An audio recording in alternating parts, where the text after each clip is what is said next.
And we are Hello, live! everybody. Hey, we've been gone for a while, if you've noticed. And let me explain why. Just real quick. Do not put an SSD drive with all your footage next to a. Induction stovetop. Because you know what happens? Bzzz. Actually, it doesn't do that. No. What happens? It made no. It silently and peacefully goes away. It silently, peacefully erased all our footage for 4 months. All our trip down through the San Juans that we wanted to show you, a real cool sculpture garden we went to. We're going to have to do it all over again. It's all gone. But that's not what we're talking about today. Today we have been getting quite a bit of questions, especially that we just got through a very difficult winter where we got iced in and everything. It was a little bit worse than most. You got hair. Anyways, we are going to talk about living life on a mooring because we get lots of questions about that. We do, yeah. And So it can be a controversial subject. It can be a controversial thing. So the first thing we're going to talk about is, why do we live on a mooring? I know my reason. I just like it out here. Yes. It's nice being out here. You got a great view. It's quiet. You get nice breeze when the wind's blowing, and it's just lovely. It is absolutely lovely. For me, it's mental health. After 18 years of policing, being diagnosed with PTSD, my central nervous system is on fire all the time. So coming out to the boat and being out here and knowing that no one can come to the boat unless they come by boat lets my central nervous system just go and relax. Like I almost cry when I come to the boat because I know I can just. Are you trying to say this is your happy place? This is my happy place. And the other reason is we have really big windows. Let me show you. Oh my gosh, look. Oh yeah, we'll explain. We're in full refit right now. You are going to hear a drill saw going on in the background. But we have huge windows and no window shades. So when we're at a dock, everybody looks into your boat. It's like you're in a zoo, a fishbowl. Fishbowl. Hate it. Absolutely hate it. So that's why we live on a mooring. We absolutely love it. Right? The view's a lot better on a mooring than it is in a marina. Oh, Absolutely. yes. Oh, talk about what happened the other morning. We were sitting, must have been 7 o'clock. 7 a.m. 7 o'clock in the morning. And we like to go up on the bow when it warms up. And it's been lovely and warm the last few days. And we have our coffee and tea. And I was sitting on the bow having my coffee. Janice was on the back of the boat making up another tea. And I heard a... And me going, ah! So we immediately know what that is whenever we hear that. It's distinct. We've heard it before. So I jumped out of my chair, ran to the back of the boat. Janice is already back there. And we had a pod of orcas come up right behind our boat. I'm talking 50, 60 feet behind our boat. Yeah. And they stayed there for about a half an hour. It was amazing. And they ate a seal. Yep, they did eat a seal. Yes, Yep. we have it all on video. It is coming soon. They ate a seal. But it was absolutely amazing. But an incredible start to the day. So that's one of the reasons why we live on a mooring also. We have seals, sea lions, orcas, humpbacks have been going past, sea lions. What did I mention? I said that twice. Yep. Otters. Yes, we do get the otters. Canada geese come up for food all the time. It's crazy. And again, like we said, we are in full refit again. That's what this summer is all about, is renovating this boat and getting stuff fixed. And we have a person that is helping us out, and he is like sawing in the background. Yeah. So he is the woodworker. That's what's going on. Okay. Next thing we want to talk about is 3 things you need to know to live off-grid like we do, because we are not hooked up to power or anything out here. So what's the 3 things we need? You need heat is the main one, especially where we are. You don't necessarily need that everywhere. Obviously, Caribbean, somewhere south, no problem at all. We live in British Columbia, the Pacific Northwest. We have some pretty nasty winters up here. Need some heat. Okay. Second thing you need. Electricity. It's important. It is very important to have power on a boat, right? So you've got to figure out some way for off-grid to have electricity, and we'll chat about that real quick. And the third thing? Water. Water. You need to have showers. Gotta have water. Yeah. So for us to live off grid, we had to make sure those three things were in place. And when we bought Tangaroa, they were not. We seriously came down from Alaska at Christmas time with plug-in heaters and the generators running 24/7. It was absolutely horrible. How this boat sat in Alaska for 7 No. years, I have no idea. There was nothing for heat. No. So let's talk about heat. What did we do? First thing we installed. First thing we installed was a little Dickinson heater in the main salon. And you can see a video of that if you just go back into our catalog. Yeah, and that does a great job of heating the main salon area. The first year that we had the boat here for the winter time, Janice and I would come out here and we'd work on the boat. And it was a little cold to be living downstairs, so we move our mattress up to the main salon and just have a little Dickinson heater going. And it was beautiful to keep us warm all winter long. It was awesome. Yeah. Second thing we did for heat? Second thing we did for the heat is the ITR Chinook heater. So it's a big hydronic heater that lives downstairs in the engine room. What's hydronic? Hydronic means that it's basically a boiler down in the engine room, and it circulates hot water through the boat. Each room has its own separate heating element, you'd call it, a radiator, and it's heat controlled, so they're all, you can live with whatever comfort you want there. They work great. It also heats our domestic hot water, so for showers and sinks and things like that. And Tangaroa is a 78-foot aluminum boat. She gets cold, but we basically have two sections of her. We have the bow, the front of the boat. Underneath is where it used to be a crew quarters. So there's two little staterooms up there. One we turned into storage, and a bathroom, and a little like settee area where Izzy plays her computer game. We've put that on a separate loop to our back. So our engine room is in the middle, separates the boat down below. Engine room's in the middle, and then the back we have 3 staterooms and 2 heads. So we have 2 separate loops because to save diesel, we shut off the front loop and Izzy freezes, which that's okay. She can turn it on. But it goes through a lot of diesel. That is what we found being up here. The biggest consumer of diesel for us is wintertime and the heaters. Yeah. Like traveling, we use less diesel than wintertime. Yeah. I mean, the heater, when it's burning, burns just over a half a gallon an hour. And it cycles on and off all day long. And obviously, the more heat you have running, the longer the cycle, the more it cycles, and the more fuel you go through. And it's fairly mind-boggling how much diesel it does burn through. So that's something that you need to be prepared for. Fortunately, our biggest resource on this boat is diesel. That's we carry a lot of it, and it. How many gallons can we carry? We have 3,000 gallons in total, and it'll last us probably a year and a half, depending on how much we use the boat in the summertime.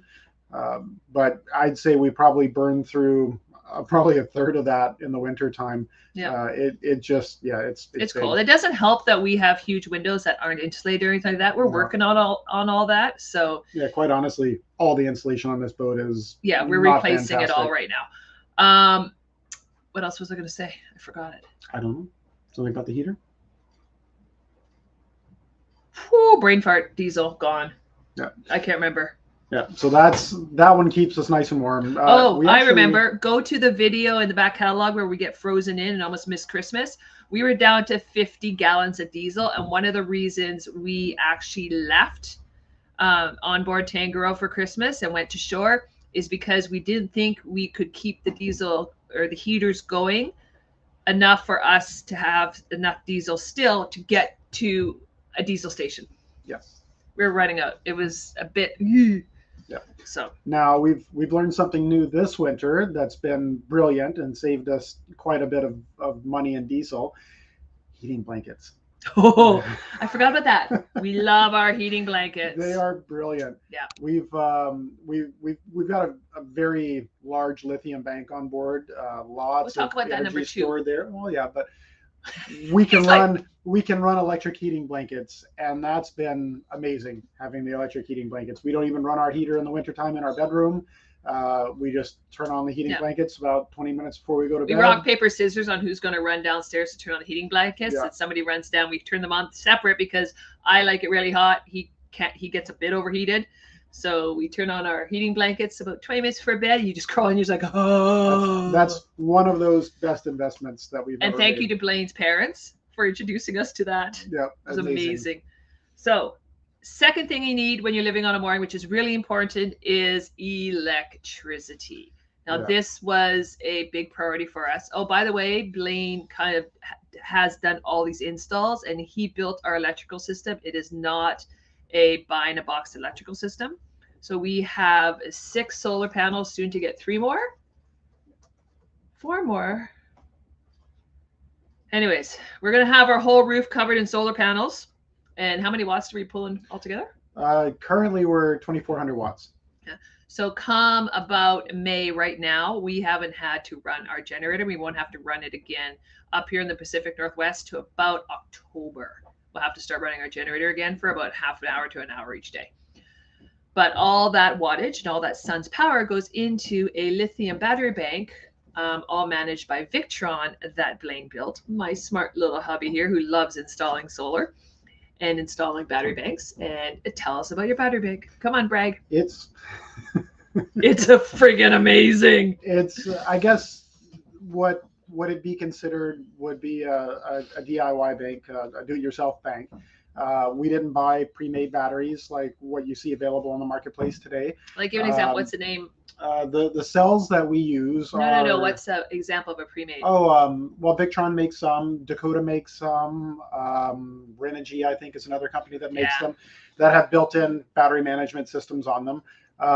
Completely different animal to what we've got on board in every way.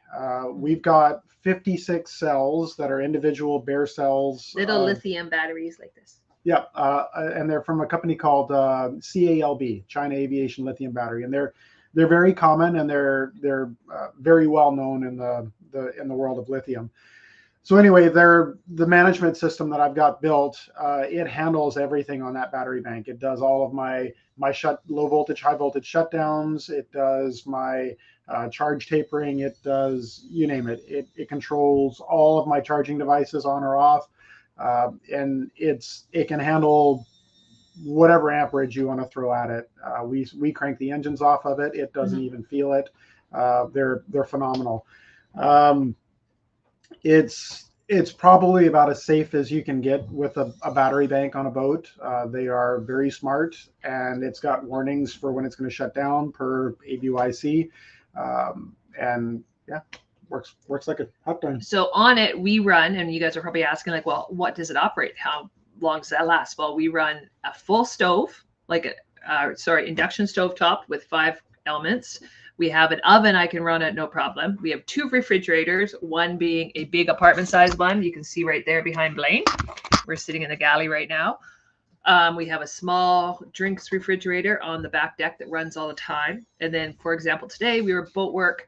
So Elizabeth has a gaming computer that runs on it. I was using a sander and a heat gun. Blaine was using, get this, a welder today on it, right? Yep. No issues. Well, the sun is pumping in today too. And then the person who's helping us with the woodwork has been using power tools galore. So I think let's have a look here. Because this is... and he can manage all his solar. And we are going to do a video about the solar. Don't worry, guys. We're just mentioning something real quick about what you need. So we woke up this morning at 68% battery power, and we've been using all of this stuff today. And this is going to be backwards, but you can see it there. We're now at 85%. It's not backwards. Oh, it's not backwards. Look at that. It's right. So we while using all of these things, we've actually came up in battery power over yesterday. Yeah, so that's what we use. Electricity is number 2, the most important thing that we had to sort out for living on a mooring. Number 3, water. We were fortunate enough to buy this boat with a water maker on board. That didn't work. We were unfortunate enough to buy it with a water maker that was pretty foobar. So for the first year living on board, we had to go to shore every 2 weeks and fill the water tanks. And we took how much water? I think it's right at about 500 gallons. And we seriously would pay a daily rate to go in and fill the water. If we go to another marina that's just north of us, they allow us to come in for free. But they also do have a very good pub that we partake into when we're there. Yeah, and in the wintertime, they do dock and dine So Yes. it's like $35 to dock, and you can go to the restaurant. Doesn't matter the size of your boat. Doesn't include the restaurant, but your dockage is $35 for the night. Which is pretty nice. But right now, with our water, we have a water maker that is making a heck of a ton of water, but not right now because we have a huge orange algae bloom all around us. Summertime's difficult because of algae. But how much water do we make an hour? We make 40 gallons an hour. That's a dual 40-inch membrane water maker, big AC pump on it, so it works quite well. And like I said, summertime it's tough because we get so much particulate in the water that it just packs up filters really quickly. Wintertime is pretty decent though. The water gets clear enough where we're making water out here all winter long. But summertime we'll typically go into the dock every few weeks. And it's really good water. We drink right out of our tanks. We have no issues. It runs through about 8 filters before it gets into our tanks. I guess technically, if you include the water maker as being a filter, yeah. Sure. And then we also run it through another filter that puts the minerals back in. Because you got to remember, when you're making water, all those filters take every mineral imaginable out of the water. So it's important that the minerals you need for your bones and body and everything go back into it. So it runs through that filter also, then into our tanks. And we drink out of it. So, and then our hydronic heater heats the hot water. And really, we don't run out of hot water very much. No, well, you don't really at all. No. But yeah, for salt water from the ocean to our mouths, we go through a 5-micron filter, a 20-micron filter. Go back from that. Go back. A sea strainer, a 20-micron filter, a 5-micron filter, through the membranes in the water maker, through the mineral adder. Then it goes into the tank. And then when it comes out of the tank, it goes through a 20-micron filter, 5-micron filter, and a carbon filter. And then after that, it goes through a big Don't you have a UV? UV sterilizer. So it's pretty good by the time it gets to your mouth. And it tastes really good. It is. It's really tasty. So that's what we do for water. So those are the 3 big things if you plan on living on mooring that you've got to sort out. Number 4 is a nice, which is internet. We are very lucky on board Tangaroa is, first of all, we have we're spoiled. Yeah, we have a proprietary antenna. Yeah, it's not the signal that the Wi-Fi antenna that we use generates is not the same signal that normal computers pick up. So we pay for a local marina just on shore here to have one antenna for us. That's the sender antenna. Can you say that? And we have the receiver on our end. Nobody else can pick it up. And we just pay monthly to Shaw Cable. And we get a business internet that's quite fast that Izzy can game on. When we are not on the mooring, seriously, as soon as we leave the mooring, we lose that. And so we use Starlink. But Starlink has sent out an email and they're busting everybody who uses it on boats. We unplug when we're underway, so they can't track our GPS, and we only plug in near islands and stuff, so we've never had an issue. We don't have that letter that we're breaking terms of service. Shh, don't tell Elon Musk right now. Shh. So that's a nice form. So next question. Where did we get our mooring? I'm not sure how we teed it up. Did you talk to the mooring manufacturer? Yes. Mooring ball manufacturer, I think. Yes, there's a local place here in Victoria where they make the big orange moorings and they put the proper markings on it that you need for the federal government regulations, which include the words private, your name, and a phone number. So I talked to them. I said, hey, we need a mooring. I want the biggest one you have that you make. They showed me the biggest one. I was cool. And then I was like, do you have a recommendation of people who put these down? We had recommendations around here, but we weren't, after talking to them, we weren't quite satisfied that they could do what we wanted.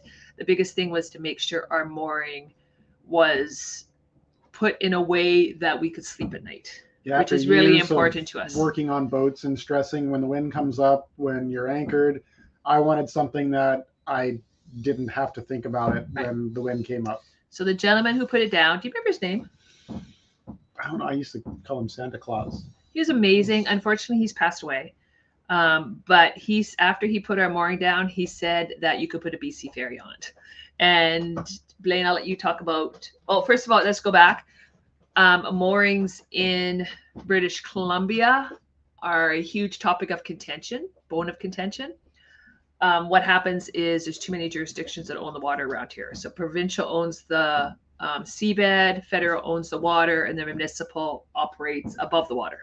It's a little bit crazy. So moorings are popping up left, right, and center. There's not really any regulations. People say federal that you have those markings on your mooring ball. You're really only supposed to have 4 moorings to your name or something like that. And you're not supposed to block a waterway. Navigation channel. But there are seriously moorings everywhere. There's no really regulations. People drag left, right, and center. And there's different ways people put down moorings. We did not want to put them down the proper way. We are also, and I know people are going to call me out on this, we're actually technically too big to be on a mooring. But again, there's no regulations. I think you have to be 40 feet. You can't be over 40 feet to be on a mooring in British Columbia. There's a lot of regulations, and I know we're breaking some of them. But we did put down our own mooring, and we paid for everything. So what, oh, we got some comments here. I'm going to just look. Oh, hey, Christian. Hey, Christian. Oh, congratulations, by the way. I hear you might be a daddy pretty soon. Anyways, yes, we did put out our mooring, and Blaine will explain what is at the base of our mooring. That's different. Base of the mooring, usually what you see around here is they make concrete blocks, and they just stack as many as they need for whatever size boat that they're running, which is fine. I mean, if you're in a place where it's fairly calm, not a big deal. If you overdo it and go crazy with them, not a big deal, but that's typically not the way it works. And what happens is here in the bay, if we get a north wind, we get some pretty nasty waves coming in here. It's a big, deep channel that comes down this way, and it can get pretty gnarly in here if you get a north wind. So boats start to pitch, and pitches, the bow goes up and down, and it'll pull the blocks, and the blocks will start moving with they the boat. Bounce, dunk along so the bottom. We've seen it. We've gone into Todd Inlet for a night, doing some canvas work.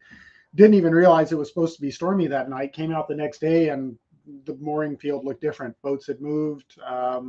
So I mean, that was not something that we wanted. No. So what we've done is they've gone down, and they've actually fired rock bolts directly into the pinnacle that we're on here. So they've drilled into the rock, and they've put, I don't know what rock bolts is the only thing I can think of. Really big screws. Really big bolts with expanding heads into the rock. We've got 2. They bridle up with heavy chain, and then a poly steel line goes up to the boat.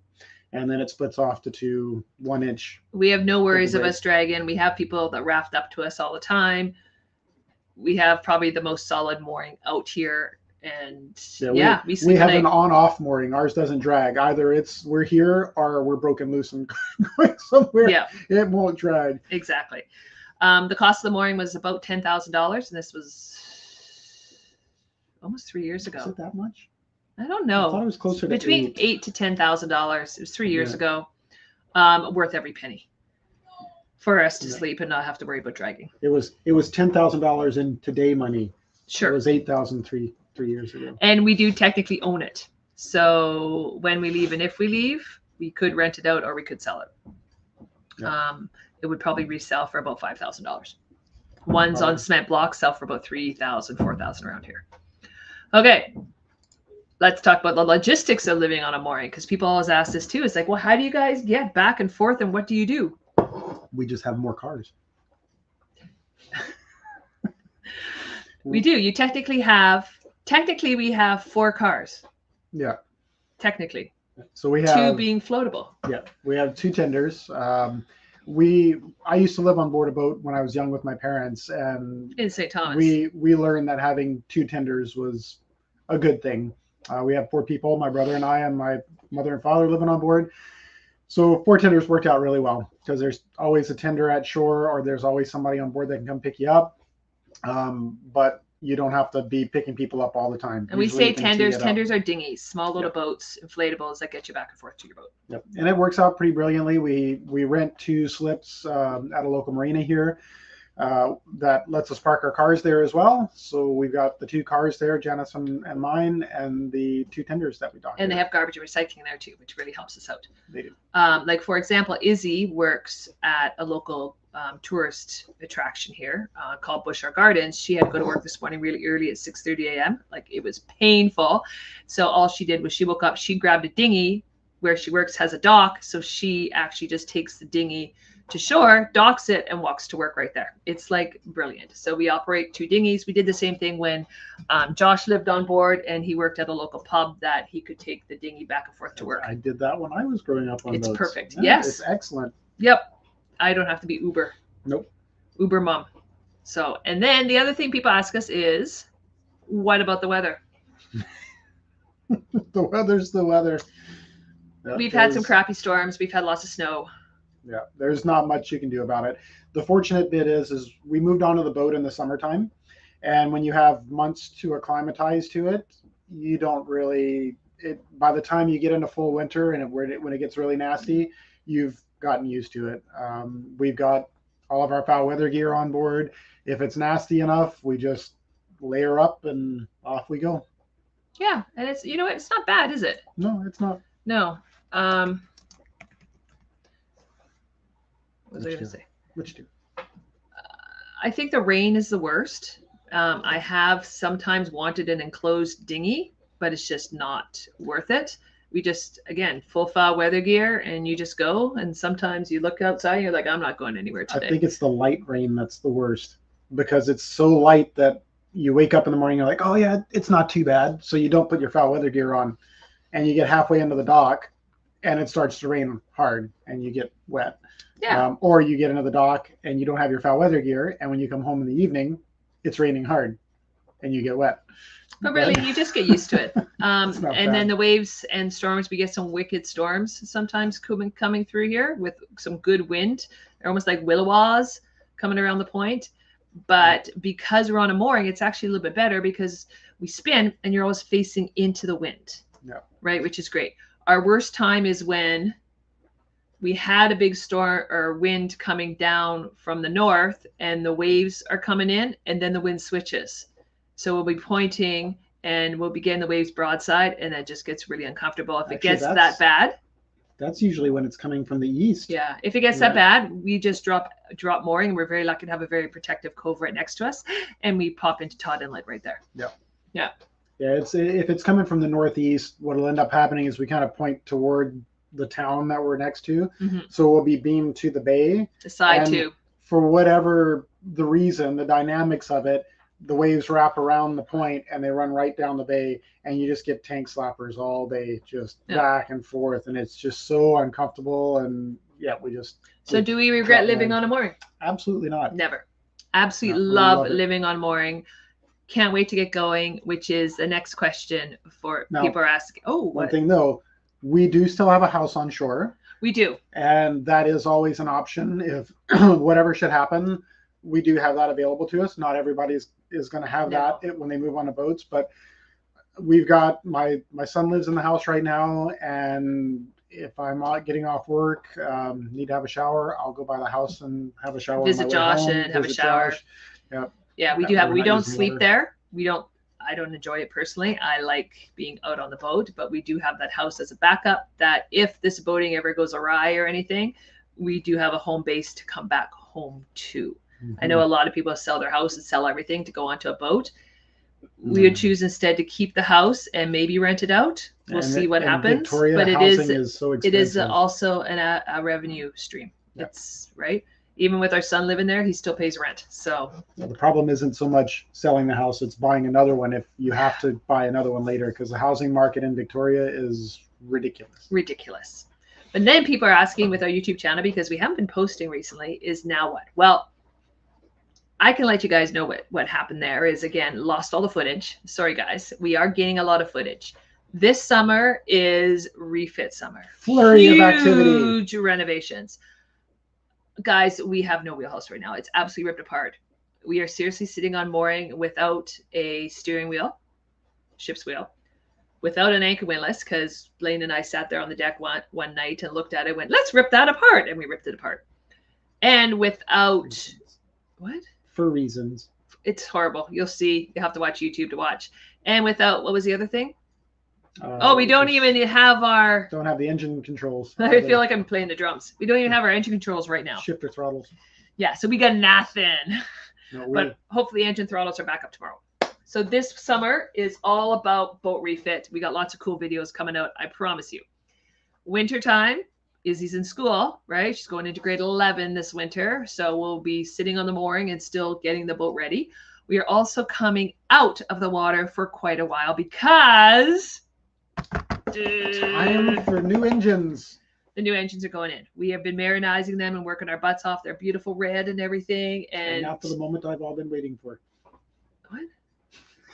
Said, and now for the moment I've all been waiting for. The U? That I've all been waiting Blaine for. is so excited about his new engines. So the Detroit diesels,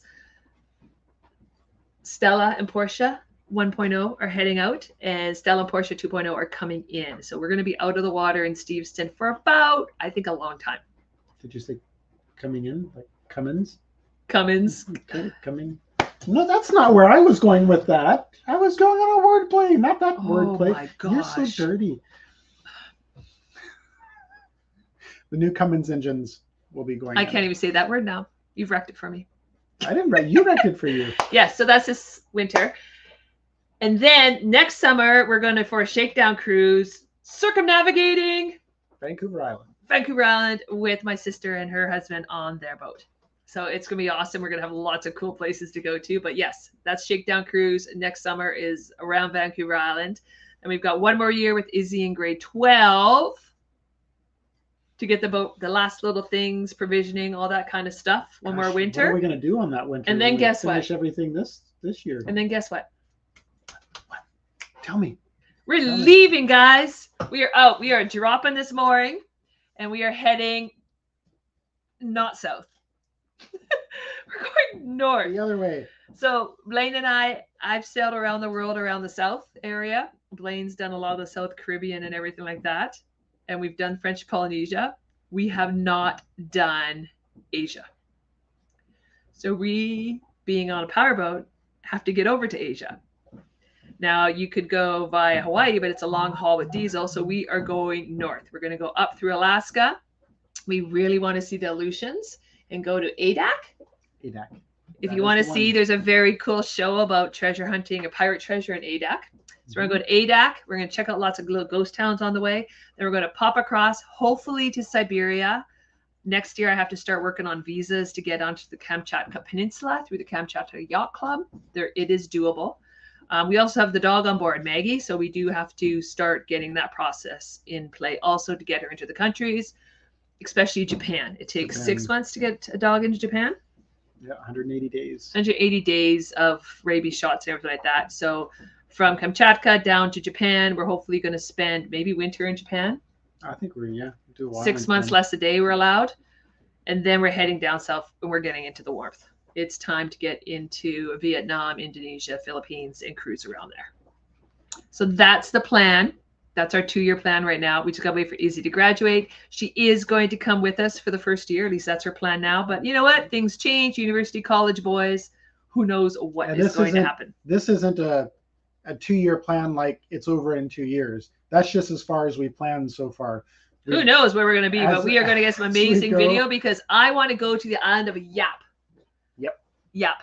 It's got the biggest money in the world. That is hugely on the list. And I think we're going to places that a lot of the YouTubers don't show and don't portray.